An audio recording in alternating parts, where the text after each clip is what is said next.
Hello दोस्तों, कैसे हैं आप। तो आज हम आपको जो बताने वाले हैं वो एक येनिफर नाम की एक लड़की की कहानी है जिसका किसान पिता उसे कुछ पैसे के लालच में उसे एक औरत को बेच देता है। तो चलिए स्टार्ट करते हैं। एपिसोड की शुरुआत में हमें एक लड़की को दिखाया जाता है जिसका नाम येनिफर है। येनिफर के बॉडी का शेप अंदर से पूरी तरह से बेंड होता है, जिसकी वजह से उसके रीढ़ की हड्डी से लेकर उसके जबड़े तक सब कुछ टेढ़ा मेढ़ा हो गया था। येनिफर जिस गाँव में रहती थी उस गाँव के लोग येनिफर के चेहरे और उसके शरीर का मजाक उड़ाते थे। एक दिन हम देखते हैं कि उनके गांव की एक लड़की और एक लड़का प्यार के लम्हे एक साथ बिता रहे होते हैं और उन्हें वहां पर येनिफर दिखाई देती है। उन्हें लगा कि वो छुपकर उन्हें देख रही है, इसलिए वो दोनों उसे पकड़कर उसे बहुत मारते हैं। येनिफर जिसे बहुत दर्द हो रहा था वो जोर से चिल्लाती है और हम देखते हैं कि वो अचानक से किसी अंधेरी गुफा में आ जाती है। उसे समझ नहीं आता कि अभी अभी उसके साथ क्या हुआ। येनिफर को पता नहीं था कि उसके पास सुपर नेचुरल पावर्स हैं, जिसे उनकी दुनिया में लोग जादू बोलते थे।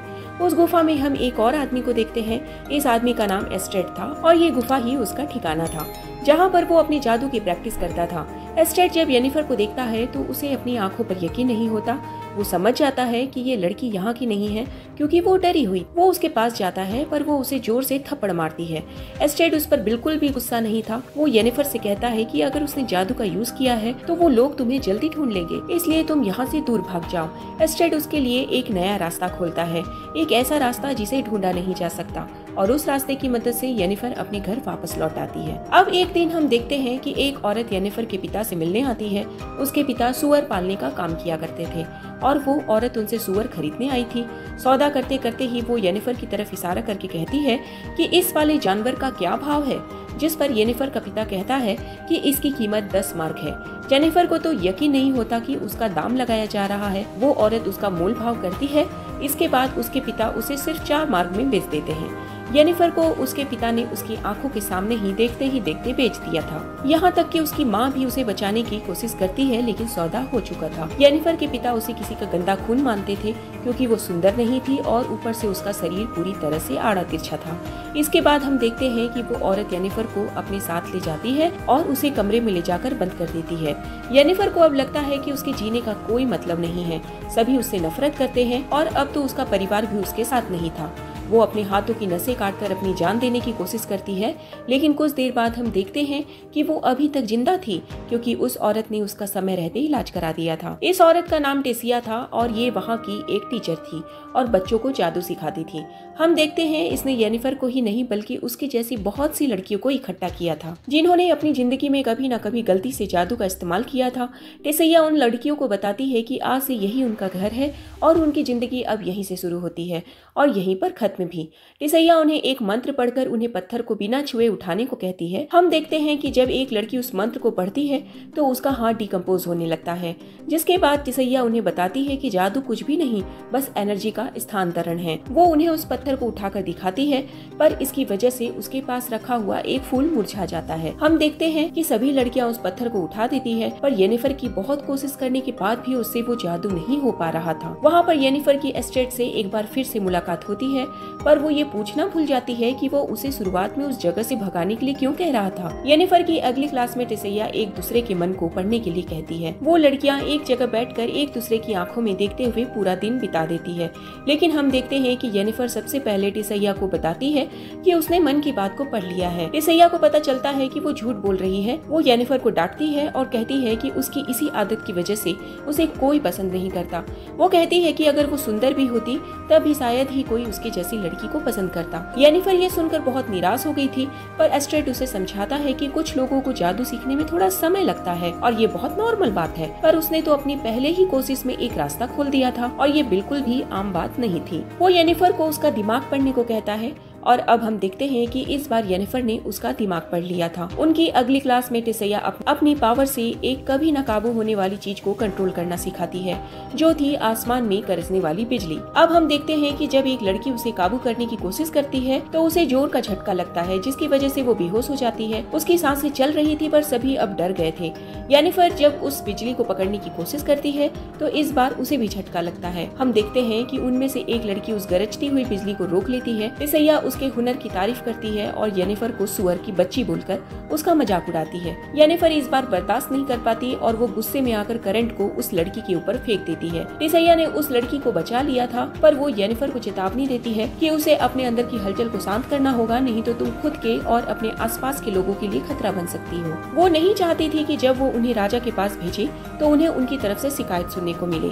येनिफर एक बार फिर से एस्ट्रेड के पास जाती है और हम देखते हैं कि उन दोनों के बीच में नजदीकियां बढ़ने लगी थी। ये जानते हुए कि येनिफर एक डिफॉर्म लड़की है, एस्ट्रेड उसे फूल देता है। उस फूल को छूकर जब वो एस्ट्रेड की कुछ मंत्रों को दोहराती है तो येनिफर इस तरह एक बार से रास्ता खोल देता है, जिस तरह का रास्ता उसने शुरुआत में खोला था। एस्ट्रेड को पता चलता है कि इल्फ वो लोग थे जिन्होंने इंसानों को सबसे पहले जादू सिखाया, लेकिन इंसानों ने उन्हीं को धोखा दिया और उन्होंने हजारों इल्फ को दुनिया से हटा दिया।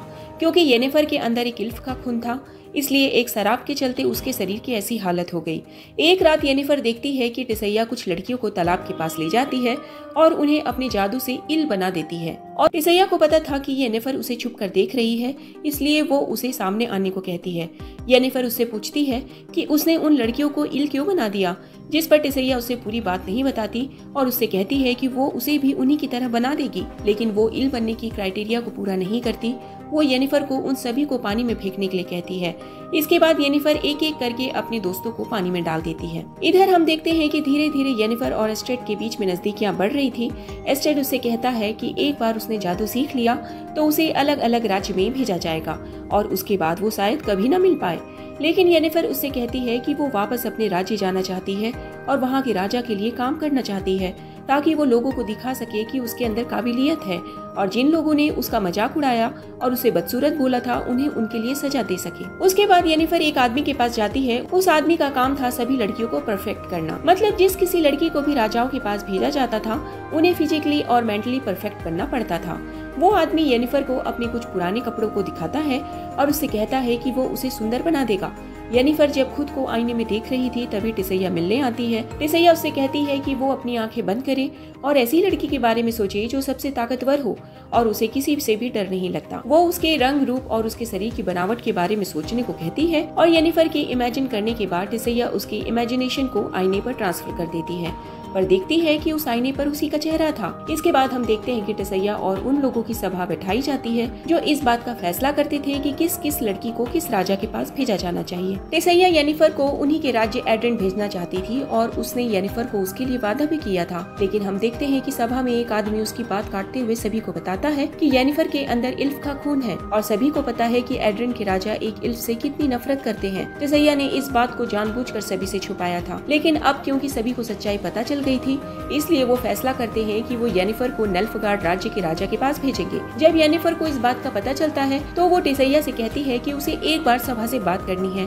वो उसे नेल्फगार्ड नहीं भेज सकते। येनिफर को पता था कि नेल्फगार्ड कितनी बुरी जगह है, इसलिए वो वहाँ नहीं जाना चाहती थी, पर टिसैया उसे कहती है कि अब फैसला हो चुका है और वो सभा के फैसले नहीं बदल सकते। येनिफर ने अपने इल्फ पिता के बारे में केवल एस्ट्रेड को बताया था। वो समझ जाती है कि ये सब बातें सभा को उसी ने बताई है और वो शुरुआत से ही उसकी जासूसी कर रहा था। हम देखते हैं कि जिस दिन उन सभी लड़कियों अलग अलग राज्यों के राजाओं के पास भेजने के लिए शपथ दिलवाई जा रही थी तो येनिफर उस कार्यक्रम में उपस्थित नहीं होती। एस्ट्रेड भी वहीं पर था और वो जेनिफर के पास जाता है और उसे कार्यक्रम में शामिल होने के लिए कहता है, पर हम देखते हैं कि येनिफर एक पेपर पर अपने पिता की सिग्नेचर करवाने के लिए जा रही ताकि वो सभा को इस बात का लिखित सबूत दे सके कि वो किसी इल्फ की बेटी नहीं है। एस्ट्रेड उसे कहता है कि अब ये सब बेकार है, उन्होंने फैसला कर लिया है और वो लोग उसे नहीं बदलने वाले। येनिफर को उस पर बहुत गुस्सा आता है क्योंकि उसी की चापलूसी की वजह से उसे नेल्फगार्ड भेजा जा रहा था। एस्ट्रेड उससे माफी मांगता है और उसे बताता है कि उसे नेल्फगार्ड जाने की जरूरत नहीं है। वो कहता है कि उसे रिसर्च डिपार्टमेंट का मेंबर बना दिया गया है